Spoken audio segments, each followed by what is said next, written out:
Well, when I said one of the modes of transmission was blood to blood, and that most occurs by sharing needles. And sharing needles, we need to say any type of needles.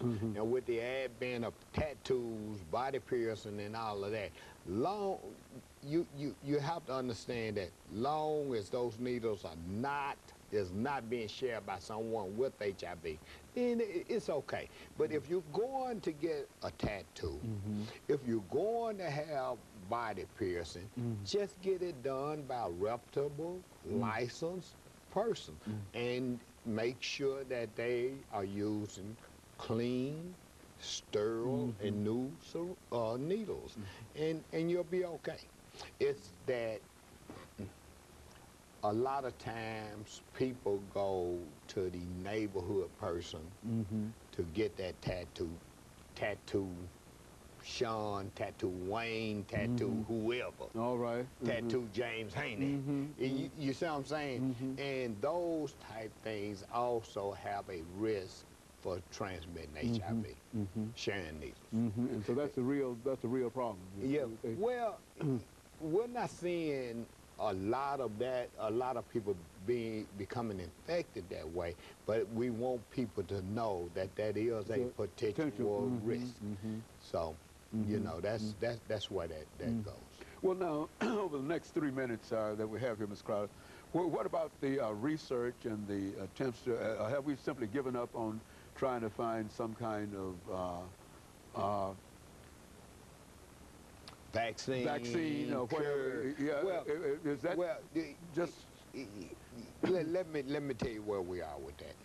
Number one, the United States is still, as we speak, over the last 10 to 12 years, there have been somewhere around 40 to 50,000 new HIV infections in the United States every year. One reason that is because the United States does not have a national HIV prevention strategy. We require that of every other country that we give money to, you know, for the National AIDS Fund, or if we give other countries like Africa or anybody fund their AIDS, we require that they have a national HIV prevention strategy, but we don't have one. Well, why don't we have one, Ms. Crowder? That's a question for CDC. And again, we are advocating as we speak for that. We're advocating as we speak. I am a part of a national advocacy group called Campaign End AIDS. We make sure that it's on all of the presidential candidates' platform. We go, I was in, what was the last debate? Was it South Carolina? No, it wasn't South. Pennsylvania? No, the one before that.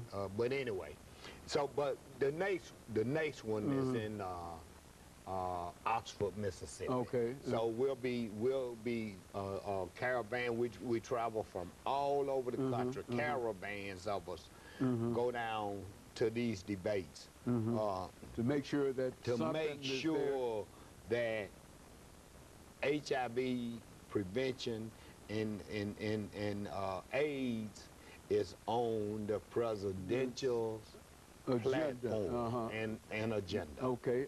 So we do that, and it's a national advocacy group.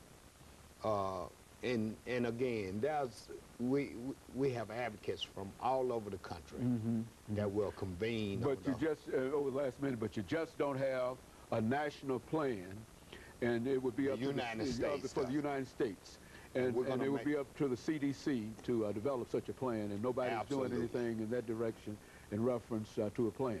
Absolutely. Is that what we're saying? Yes, and exactly. That we cannot fight this disease without some kind of national plan coming out of some kind of nationally recognized medical organization such as the CDC. And you would suggest that perhaps all presidential candidates and all individuals who are concerned with this disease ought to think in terms of having this national plan.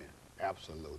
Not just the president, every human being should think about this whole thing. Very good. And of course, Mr. Crowder, let me thank you again for bringing by that excellent information in reference to this disease. And let me encourage our audience to tune in again next week